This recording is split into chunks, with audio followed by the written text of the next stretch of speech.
오늘 좀 안내해드릴 내용은 실제로 제가 이제 상담해드렸던 내용 중에 하나예요. 이제 뭐가 있냐면, 이제 좋은 상권에서 하시고 싶어서, 좀 이렇게 위치가 좋은 지역을 오픈을 하다 보니, 보증금도 사실 높았고, 월세가 좀 특히 많이 높은 편이셨어요.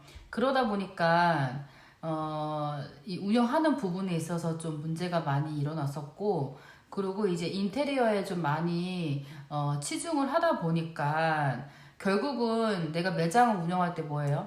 응? 뭐 보증금은 나중에 받는 거지만 인테리어는 내가 뭐 잘 받아야 권리금 받는 거고 거의 못 받는다 생각을 해야 되기 때문에 우리 흔히 그런 말을 하거든요. 인테리어 내가 이 정도 하면 이렇게 관리하면 인테리어 비용은 금방 나오겠지, 뽑을 수 있겠지, 이런 걸 좀 얘기하거든요. 근데 이제 그 원장님은 사실 보증금도 높았고 너무 과도하게 인테리어를 하다 보니까 솔직히 뭐 약간 눈팅도 있긴 있었어요. 그러다 보니까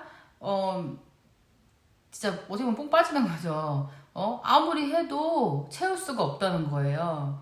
그래서 저는 그걸 보면서 어떤 컨설팅도 생각이 났냐면 제가 이제 오픈 전에도 말씀드렸죠. 그분한테 말씀을 드렸지만 내가 무조건 그 지역에 한다고 잘 되는 건 아니다.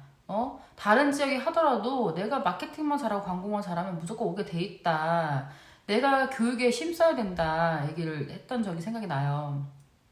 근데 이제 원장님은 기회 들리지 않으셨겠죠. 그냥 그 지역에만 가면 무조건 잘 될 것 같았고, 무조건 인테리어만 좀 화려하게 하면 오겠지라는 생각을 했던 거죠. 근데 지금 제가 말씀드렸지만, 뭐, 그렇게 고객님이, 안녕하세요 하고 오는 세대는 끝났다고 말씀드렸잖아요. 뭐, 너무 유명한 프랜차이즈가 아닌 이상은. 근데 요즘 프랜차이즈도 굉장히 흔들리고 있어요. 대형 프랜차이즈도 보면은, 손님이 없어서, 진짜 이벤트를 과도하게 하고 있는 매장도 봤거든요. 어? 근데 내가 보증금하고 인테리어 그렇게 했는데 어떻게 할까는 거죠. 그래서 저는 그런 무리한 보증금과 인테리어에 있어서 매장 운영을 하는데 리스크를 줄이는 방법을 안내해드리고 싶어요. 결국은 내가 매장을 운영할 때 리스크가 없어야 된단 말이에요. 근데 그 보통 우리가 리스크 파악하기 어렵죠. 왜냐면 우리는 이런 자영업도 처음이고 뭔가 샵을 하는 게 처음이잖아요. 그리고 누가 우리 태어날 때부터 그 샵 운영하는 방법을 안내해준 사람이 없잖아요. 저도 그랬고. 그렇기 때문에 당연히 리스크가 있을 수밖에 없죠. 그럼 그 리스크를 줄이려고 하면 어떻게 해요? 질 좋은 환경이 중요하다는 거예요. 질 좋은 환경이 뭐예요? 화려하게 인테리어를 많이 했다는 소리가 아니에요. 음? 내가 하고 싶은 지역이 뭐 아파트 주변이면 너무 좋고요. 전철역이나 뭐 교통편이 있는 주변이면 너무 좋죠. 근데 그런 데 제가 말씀드렸잖아요. 너무 보증금 비싸고 월세도 비싸다고. 어? 처음 시작하시면 굉장히 부담되거든요. 그러면 내가 조금 외곽으로 들어가고 좀 안으로 들어가면은요. 좀 보증금이 좀 괜찮은 데가 많아요. 월세도 그렇고. 음? 그런 데가 꼭 너무 외지거나 막 이렇게 후미지고 그런 건 아니에요. 좀 내가 거리가 메인하고 좀 떨어졌을 뿐이지 그런 데 가게 되면 충분히 보증금하고 월세가 괜찮거든요. 그리고 내가 SNS 광고나 어떤 마케팅만 잘 하시면은요 찾아서 온다니까요. 음? 그렇기 때문에 내가 꼭 메인 거리에서 하지 않아도 된다는 그런 생각을 좀 버리셔도 돼요. 그리고 그렇게 내가 좀 보증금이나 월세로부터 좀 부담이 안 되는 쪽에서 인테리어도 사실 제가 말씀드렸지만 거품이 많아요. 음. 불필요한 부분은 하실 필요 없거든요. 그런 인테리어도 조금 걸러서 하시면 내가 결국은 어때요? 환경이 괜찮잖아요. 인테리어도 부담 없이 했어. 보증금하고 월세도 부담이 없어. 그럼 당연히 나는 고객님한테 가장 중요한 거거든요. 질 좋은 관리를 할 수 있다는 거예요. 내가 지금 주어진 환경이 너무 빡세. 보증금도 그렇고 월세도 내가 나달이 너무 힘들어. 인테리어 하냐고 돈도 많이 썼어. 그럼 저절로 고객님한테 해줄 수 있는 게 없다는 거죠. 내가 정말 그냥 좀 떨어지는 걸로 해서 마진을 많이 볼 수밖에 없는 관리를 해야 된다는 거죠. 근데 고객님도 알아요. 이 제품이 좋고 안 좋고 좋은 거 안 쓰는지. 어? 그리고 당연히 조금 질이 떨어질 수밖에 없으니 어떻게 돼요? 제가 말했잖아요. 좋은 화장품은 정말 바르기만 해도 이래만 즉각적인 효과가 나타나고 얼굴이 이뻐진다니까요. 어? 나중에 제 비포 애프터도 보여드리겠지만 변해요. 젊어진다는 거예요. 어? 근데 그런 효과를 드리려면 좋은 제품을 쓰셔야겠죠. 어? 근데 내가 그 좋은 제품을 써야 되는 건 다 누구나 알아요. 원장님들이. 근데 뭐냐면 현실은 내가 월세 내기 바쁘고 인테리어 비용 투자한 게 있고 기계 산 게 있기 때문에 절대로 질 좋은 화장품에 투자를 할 수 없다는 거죠.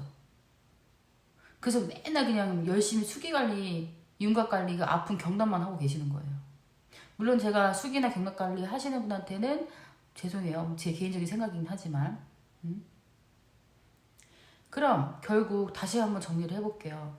내가 매달 지출되는 비용이 좀 부담이 안 되고 인테리어 또한 내가 부담 안 되게 했어.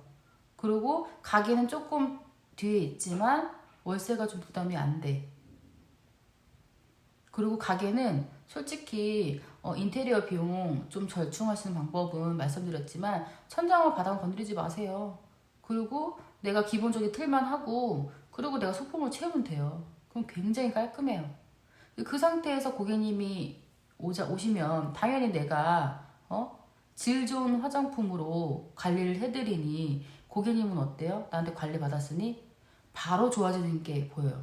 정말 좋은 화장품으로 안전한 화장품으로 관리를 하게 되면은요 굉장히 안색이 맑아지고요 윤곽도 좋아지고요 고객님이 알아요. 알아서 저절로 소개를 해줘요. 그리고 나 지금 원장이 이렇게 관리해줬는데 나 이거 집에서도 유지하고 싶어. 화장품 살 수 있나요? 어떤 거 쓰셨어요? 클렌징 뭐 했어요? 토너 뭐 썼어요? 물어본다는 거죠. 근데 내가 관리를 했는데 고객님이 이런 말을 물어보지 않는다고 하면 뭐라고 생각하시면 되냐면 어디 가든 똑같은 샵이라고 생각하시기 때문이에요.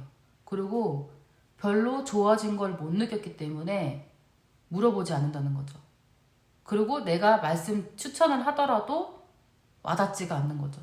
아니 여기서도 그냥 그런데 집에 가서 뭐 생각이 안 난다는 거죠. 그래서 저는 이런 내가 질 좋은 환경과 질 좋은 관리를 해드리면 당연히 내 매장에서는 리스크가 없다. 리스크가 없으니 어때? 나는 망하지 않는다. 망하지 않는 샵을 할 수 있다는 거죠. 제가 물론 개인적인 이런 경험과 토대로 말씀드리긴 했지만 제가 이 15년 넘게 컨설팅 해드리고 상담을 해보니 이런 많은 사례들이 있다는 거죠. 그래서 지금 시작하시는 원장님들이나 현존에 하시는 원장님들 너무 힘드신 원장님들한테도 도움 많이 드리고 싶어요. 그리고 이제 제 도움 필요하시다고 하면 뭐 아래 댓글이나 제 뭐 이렇게 위에 뭐 연락처도 있거든요. 그래서 문의 주시면 제가 정말 무료로 컨설팅 해드리고 힘을 드리고 싶어요. 그래서 오늘 제가 여기까지 하도록 할게요.